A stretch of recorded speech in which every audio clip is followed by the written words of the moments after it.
Do you feel like you have an obligation to the community, though, to let them know what the problem was? We're just wanting to know why you are not answering our questions. What questions are you talking about? Talking about the bus drivers. Anybody ever stop? Help you? Why couldn't we get with certainty the last day she was present at school? Our investigation uncovered these buttons break and stay broken for weeks, months, and in some cases, almost an entire year. Senior citizens and people with disabilities live in the apartments right behind me. 3 hospitals are right over here to my left, but folks say the sidewalks around these areas are not cutting it. Small things like not being able to get off the sidewalk with your wheelchair. Neighbors who decided to stay here in New Bern are growing more and more concerned with every push of water that's coming here out of the Neuse River. It's starting to whip up again. This is, literally going in circles, and you're going to see cars try to float underneath it. I have not bought my ticket yet. I wanted to do it live on air with all of you so all the viewers at home could bless this ticket for me. Why? A community devastated after 3 young boys get shocked on a ballpark fence. My head touched the gate and I just saw a light in my eyes and then closed my eyeballs and I thought I died at first. The electric jolt killed one of the boys, 12-year-old Milquan Robinson. But I know God took him away from me for a reason. A worker at Fleming Park wrote in a county report the fence was live with high volume of electricity. What you may not know is city workers are required to inspect facilities like Fleming Park every month to reduce risk. We asked for those inspection reports and found some months the park was either not inspected or no report was done. 11 months since 2017 went uninspected, including the month before the passing of Milquan. The reports asked the inspector to check to make sure parking area lighting is operable and if electrical boxes are secured. In all but one report in February 2018, the inspector deemed both categories satisfactory. In February, the inspector was worried about this, a missing access plate for the light pole between field 2 and 3. But 3 months later, the problem seemed to be fixed. In a statement from the city in response to our stories on the inspections, they said, quote, "The city of Augusta, Georgia strives to create a safe environment for the public and employees.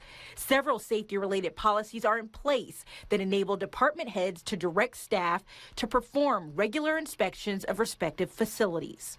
While the city and sheriff's office investigate the cause of Milquan's death, a community in mourning is waiting for answers.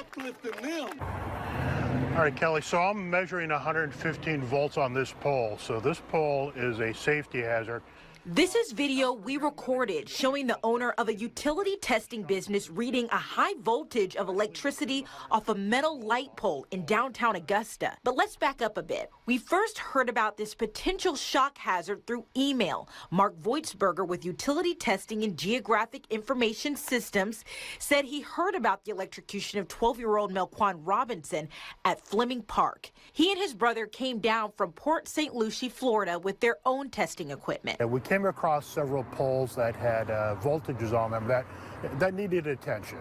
They told us we identified 8 light poles, each with over 100 volts on them. They said we had no luck in reporting those poles to the city. Our calls go unanswered. But these 8 poles are too dangerous to be ignored. So our I-team called the city spokesman. Engineering director John Ussery sent crews out, and we caught some of their work on video. We did find that there was a low voltage coming off of those metal poles, so we immediately shut down the circuit that fed all of those poles, and then we did some investigation the next day and figured out what the problem was and repaired the poles. In an email, the city thanked us for telling them about the problem. They also told us the city is now pulling the traffic engineering staff to test approximately 5,000 other city-owned lights they say were also installed under older, less stringent standards and were not grounded the same way modern lighting is required to be. We're testing every single pole, we're looking at every single circuit, and we're we're going to make sure that this is not happening anywhere else. So is there a fear there that it might be happening somewhere else? Not so much a fear, but we just want to be safe than sorry, and we want to make sure that there is no chance of anybody getting injured with anything, you know,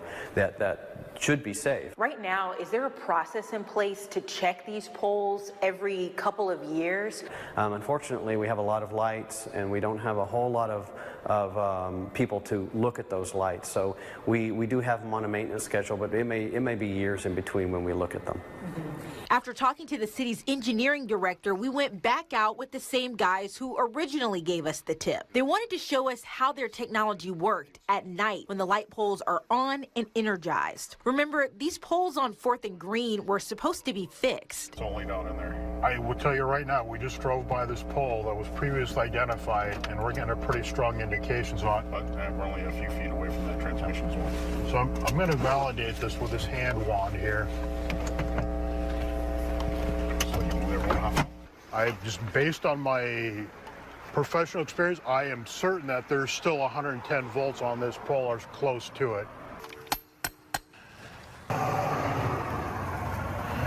All right, Kelly, so I'm measuring 115 volts on this pole, and sure enough, the analog meter is moving past 100. We were there when the city came out again. The next day, the director told our I-team in a text, we tested the poles with multiple pieces of our own equipment and measured very low voltage, about 2 volts. We have shut down the electricity to the streetlights in this area until we can do a more thorough investigation. Every slot in Tracy Stone's photo album is filled with a grandbaby. And it was fun. And every picture is a happy one. But one smiling face dredges up the saddest memory. it was heartbreaking. In 2013, her grandbaby Jaden was getting off the school bus. The bus driver had already had the stop sign was out, the flashing lights was on. When an oncoming driver hit him, he died 16 days later. That was really hard. In her grandson's accident, the bus driver wasn't at fault, but instead focused, following all safety laws. Years later, she still holds her breath when her other grandkids get onto a school bus. And what our I-team uncovered took her breath away.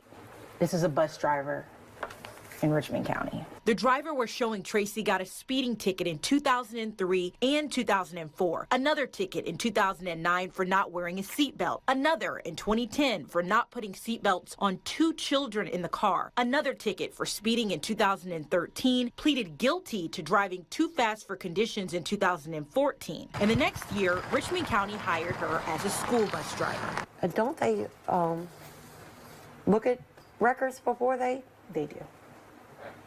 How did this get through? She didn't just get through. We found this letter of reprimand showing Richmond County Schools kept the driver on after she was found using her cell phone while driving the bus in 2016. The school threatened to fire her if it happened again. And it did happen again. In 2017, the Board of Education found the same driver at fault for a school bus crash near Copeland Elementary. When school officials checked cameras on the bus, they saw the bus driver was texting 2 strikes. But the driver still drove a school bus until she quit. I always assumed the Board of Education was looking out for our best interest. But this, no, they can't be. We showed Tracy driver after driver, including one court record show pleaded guilty to punching a deputy in the face, another sentenced for possession of marijuana in 2007, and pleaded guilty to obstruction of a law enforcement officer. Her original ticket says she fled from a deputy with his lights on, and the chase ended in an accident. When stopped, deputies report finding an open bottle of vodka on the driver's floorboard. 4 years later, Richmond County hired her to drive a school bus. And here's another driver who admitted on his application to being arrested for driving drunk, unable to stand. 7 years later, he's a Richmond County bus driver. I'm shocked. Yeah. Because I thought that their hiring was stricter. Yeah. So I don't understand how that's happening. We wanted to know, too. In October, we asked the school system for a sit-down interview with the person in charge of hiring. The school system refused twice. We followed up with phone calls and text messages. In November, we emailed Dr. Pringle telling her what we found. At first, she agreed to an interview. Then her spokesman canceled. After 3 months of asking, we went to a public board meeting to talk to her. It's nice to see you. Actually, you're in a wrong place now. Okay. Media We're just wanting to know why you are not answering our questions. What questions are you talking about? Talking about the bus drivers. Kelly, you are so inappropriate. You have crossed the media line. You have interfered. I mean, this is an executive session. We'd love to talk to you after the fact. We'd love to talk to you afterwards. But Dr. Pringle did not come back out to talk to us. How does this leave you feeling? Makes me feel like going and picking up my grandkids from school instead of letting them ride the bus. You know, because apparently the system is not what I thought it was. Ashley Jackson is a full-time student, just months away from graduating Augusta University, this time with a master's degree. Facebook shows her triumphs, but also some of her struggles, some every student faces, other struggles most of us don't. There's always been some sort of challenge somewhere. In Augusta, Honestly, it's probably the worst place I've been to. Ah, Jesus. Anybody ever stop? Help you? When it's raining, some people will stop. the school shuttle drops her off on the top of a hill at Christenberry Fieldhouse. I'm good, how are you? A special curb-to-curb transportation service she uses during the daytime doesn't run past 7 o'clock. This is how she gets home from her night classes. I had a cop stop me and ask me what I was doing one day. And then what did you say? I told him I was going home. And he was like, okay. Because, I mean, at some point, I think people realize, like, I don't have another option. There's only one sidewalk, and it's on the opposite side of the road from her apartment. So, yes, she rides in the shoulder of the road. So there is a bus stop on this side of the road, but there's no way for her to get on it. There's no curb cut, and it's filled with grass. I can't get over there.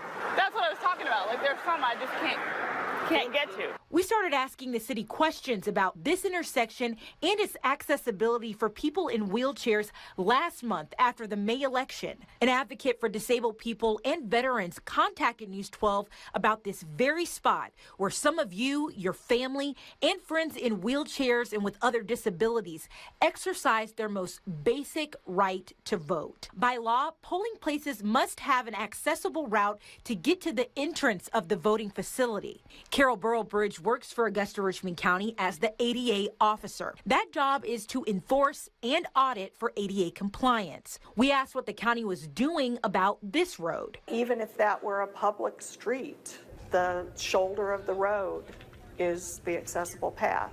So most likely nothing will be done there, and that's why. Because as far as concrete, as far as putting in a sidewalk, no, we will not be putting in a sidewalk or asking Christenberry to put, or Augusta University put in a sidewalk. And here's why. DOJ basically says, the legal guidance says that if there isn't a sidewalk, that the accessible path is the shoulder of the road. It's not a good answer. Ashley agrees. But to me, that makes no sense because it's still a safety issue. News 12's I-Team found out the county finished inspecting all of its polling places for accessibility a month before the May elections. The words you see in red are the fixes the county made. And the rest, missing curb cuts, van signs, and access aisles, that doesn't appear to have made it off these pages. Never. Not one word. The ADA officer confirms other locations weren't told of the audit or improvements that needed to be made. did you get in contact with all the people who run these facilities on a normal basis to give these recommendations, non-consequential or not? No, not at all. The scope of my job is not to go out into the community and basically enforce or educate the public on the ADA. But under a plan the county drafted 2 years ago and adopted earlier this year, enforcement and developing policies that require and support compliance with ADA and related regulations does fall under the ADA office. And this. Right. But these are accessible, and that is the requirement. And a tough reality for Ashley and others. If I don't have the curb cuts, if I don't have the ramps, if I don't have sidewalks in most instances, sometimes I do have no choice but to do without those because they don't exist. I can't do it. If I'm with friends, I have a little bit more accessibility because I have assistance. But a lot of the time, I'm not. I try to be as independent as I possibly can.